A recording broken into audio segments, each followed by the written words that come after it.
Hello YouTube, this is Morgan Airspeed Prime here with my next Avatar video. This is going to be my review, more like a look at the Avatar The Last Airbender Book 1 Water soundtrack vinyl. So this is the physical release of the soundtrack that came out like 2 weeks ago. November 17th was the release date. I'm in Ireland, I had to order it from America, so it took a while to get here. That's why this video is relatively late, but it's a pretty notable kind of merchandise release for the year. The soundtrack is so beloved in Avatar.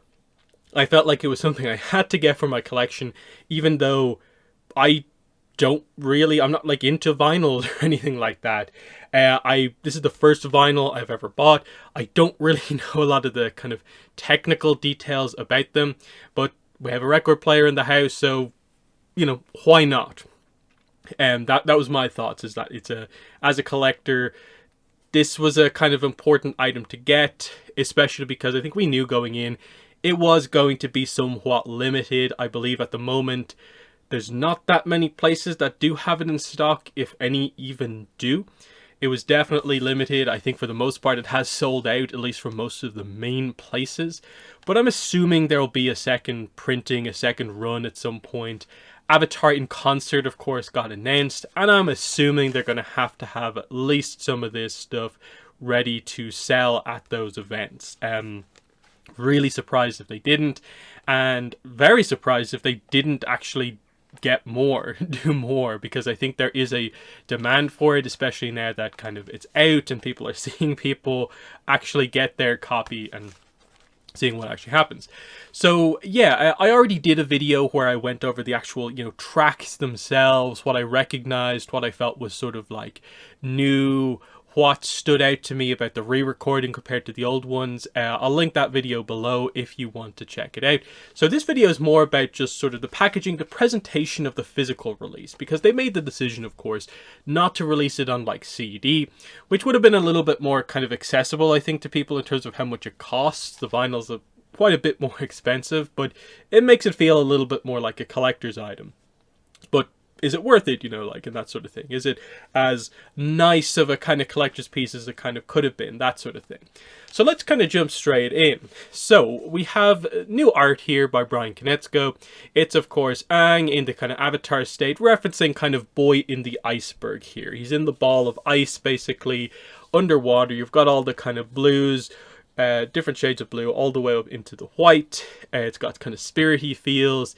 I think it's kind of, in a way, also more meant to kind of be almost like the heart of like Koizilla as well at the end, and combined with the ocean spirit type thing. It kind of references, in a way, both of them, but the same color palette sort of applies. So it's a nice art piece, definitely. Also just the like official title there. It's Book 1 Water, music from the animated series, Jeremy Zuckerman. It's a very similar naming convention to the Avatar art books, which are like Avatar The Last Airbender, art of the animated series, Book 1, Book 2, Book 3. So they're doing it in that style, which we're all assuming this is done well. They're doing Avatar in Concert. The other books are coming, surely. Book 2, Book 3, and hopefully Korra as well. I think, based on some of the initial announcement stuff, I think there's a lot of confidence. With Avatar Studios in place, Paramount pretty confident in Avatar, I think they have the support to get this all done. It's all about the cadence of releases now at this point. So yeah, that's the front cover. On the back you have your standard track listing, but you also have like the art is kind of new here in the back. Southern Water Tribe background, but you can also see there is Katara and Sokka there. Really nice background shot there for the Southern Water Tribe. You also have the moon just there. It's pretty nice. And then, yeah, the track listing, obviously, it's split into sides A, B, C, and D, because there are 2 vinyls, both of which are double-sided, so 4 sides to cover the 35 tracks. It's a pretty substantial release here. There's well over an hour of content here.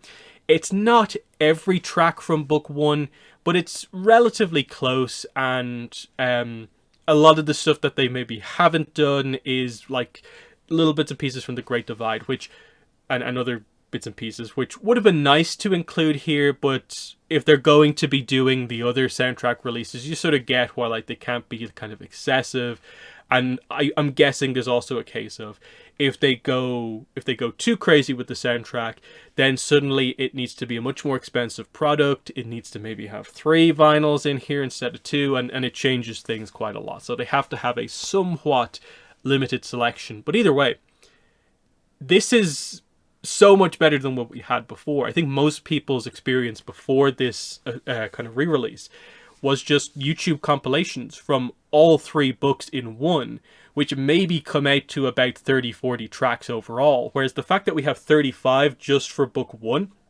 that bodes well for us getting a much better sense of the overall soundtrack by the time they're done with all of the releases, which is definitely good to see. And he said as well, Jeremy Zuckerman, in an interview, official Avatar YouTube channel put up a, like, what was it, like 16 minute interview with him about the soundtrack re-release on release day. And he talked about how he and some of the other people involved in putting the soundtrack together rewatched the series to pick out the key moments, the key tracks that they need to kind of redo ahead of this release. So it has been somewhat carefully selected and curated to see what goes on here. But of course, that selection's maybe not going to fit every single fan's view on what's ideal, but they have a little bit of everything, and I don't think many people are going to be too disappointed with certain tracks maybe not being here, because of course there's still more to come in book 2 and more to come in book 3, and that's the big thing there.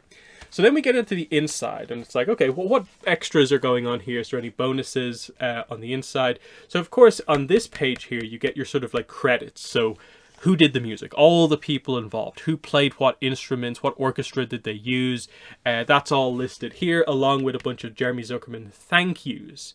On the other page here, this is a note from the composer, from Jeremy Zuckerman, from June 13th, 2023. And it's kind of like a foreword style thing you'd get from a book, but in this case, it's Jeremy Zuckerman writing a piece. So just to talk about this a little bit, so the credits are all pretty nice. You know, Mike and Brian get thanked.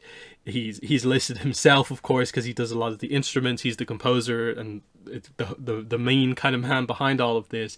But you have stuff like it mentions, like if you watch that video, like performed by the Budapest Art Orchestra, which you saw in that video, and it mentions a lot of the people, the engineers involved, who where the brass was recorded, who did all that, who did the wind instruments, Jeremy Zuckerman on all the different instruments. Benjamin Wynn gets thanked, of course, but also it does mention, and thank you to everyone at Avatar Studios, including Isabella Botcher, Eric Coleman, and Joan Hilty, which, if you are familiar with the people involved in Avatar Studios, those are some of the main ones that get mentioned a lot of the time. Highlighting that, I would definitely say this happening, the support getting behind this Avatar in concert and the hope for all the other soundtracks. This is definitely one of the main things where we've, I think, properly seen the influence of Avatar Studios since it formed back in 2021. It's been relatively slim pickings because we don't know much about the new animated content coming out. They've not talked about it a lot. But this happening does feel like something that wouldn't have happened unless something like Avatar Studios actually existed. So that's definitely one thing you can definitely point to in terms of like, yes, this is how they made this all happen. He does thank the fans as well, keeping the spirit of Avatar The Last Airbender alive. This is for you. The note itself is maybe where I feel like it's a little bit kind of disappointing, because I was almost expecting this note to talk more in depth about the remaster, in a way explain why it needed to be remastered. But what's interesting is that across all the material on this, it doesn't actually mention that it's a re-recorded thing. There's just a sort of like assumption that like, well, of course it had to be re-recorded type thing, because it was recorded so long ago. And it is noted here, like in around 2002, this is when a lot of that stuff happened. So he mentions it being 21 years ago, whereas for us fans, we're kind of thinking it's been like 18 years ago. But it's even longer for him that like finally the soundtrack is actually like getting out there. And in this case, it is a lot of just reflection on the past, and the fact that it has taken this long for the first book of Avatar to finally get the release. And And again, it's thanking Mike and Brian, like Benjamin Wynn, all these people in terms of making this happen. The fact that all these years later, Avatar is still as popular, if not more popular than it was when it's aired. It's definitely more popular now than it was when it first aired. That the fact that this is still happening, that fans are more passionate than ever, that sort of thing. And he's just happy to be a part of it. It's nice, but I maybe wish they'd used some of the interior stuff to just kind of explain a little bit more of that stuff, that like this is a re-recording, it is extended. Maybe talk more specifically about like which tracks had more work done on them than others and stuff like that. But that's just a kind of minor kind of detail, just because given that they decided to only do this as the physical release and not like a CD, I maybe expected it to just have a little bit more kind of going on. Similarly, I'm not used to vinyls. Like I think I said that at the start. So I'm not really sure if this is standard or anything like that. I'm guessing it probably is. But they clearly, I don't think, went overly sort of like deluxe in any way with the packaging. It seems very standard. It's just kind of standard kind of card is what it's made out of. It feels sturdy enough, but I feel like I'm at risk of damaging this every time I like pull out the actual like vinyls themselves. And I've already kind of, there's just like a few little bits like where like a little dent here, and I feel like I've been super careful with it. There's another one like up top in or around here. Maybe you can just about see it along the top here. The cut on the kind of card and paper, you can sort of see it's not maybe as clean as it perhaps, you know, should be. And for this finally being the release of this, I just maybe expected the packaging to just be a little bit higher quality and not kind of in a way require me to go out and maybe get some sort of a kind of plastic sleeve to kind of keep this safe in or something like that. I feel like it was just a little bit more sturdy straight out of the package. It would have been just a little bit better, but it's still overall fine. There are two vinyls. I'll only show off one because the other one's the same, but it says side C and D on it. So yeah, it comes in these kind of paper slips, of course. Makes sense. You can actually see the central kind of water symbol here with the side B, side A on it here. And then you take this out, and you get the really, really nice looking vinyl disc, whatever way you want to call it. I love the color choice for this. The kind of, I'd almost call it like spirit or like ice blue that they've gone for here, I think is a really great choice rather than maybe just standard black or something like that. It makes it really stand out as like, this looks really cool that Avatar's been released, and it gets these kind of fun, colorful, matching kind of colored vinyls. And I hope they do this for the other ones when they get released. Like book 2, we're expecting some sort of a green thing, I'm guessing. It'll be interesting to see what they do, because of course you can see here the Water Tribe symbol in the middle. They're more of your typical Water Tribe blues, but they went for the vinyl as more of a kind of clear icy blue to maybe match that kind of Boy in the Iceberg, or the colors as like Aang is inside the ocean spirit type stuff. What will they do for Earth? Will it just be different shades of green? Or they use some of the gold that sort of is involved at times with Earth Kingdom. Same goes for like Fire Nation. Will it be all fiery kind of colors? Will black kind of be involved in any way? We'll have to wait and see. And then it gets probably more interesting going into Korra, where it's like, what do they do there? Where the books are almost more themed around the villains, more so than elements, apart from book 1, which is air.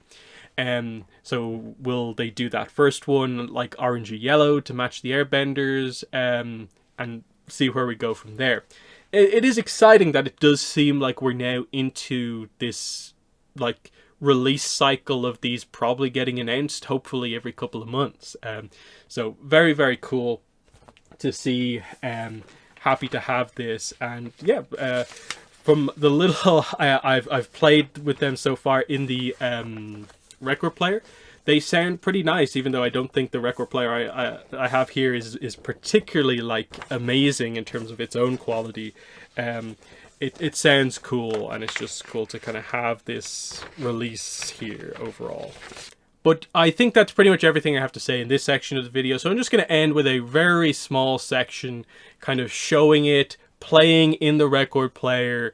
I'm not going to show too much of it because of like copyright and stuff like that, but I wanted to have some of it there at the end, just showing it sort of like in action overall. So high marks from me overall with the soundtrack release, and I'm interested to see how quickly they get around to the next one, because I think people do want it like sooner rather than later, but they're somewhat expensive, so you have to leave some gap between them. Okay, so here is the record player, and let's just get this started.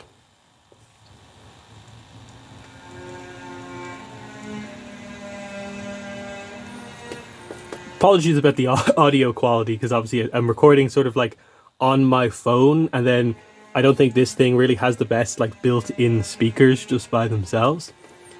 So we'll just skip through some of this.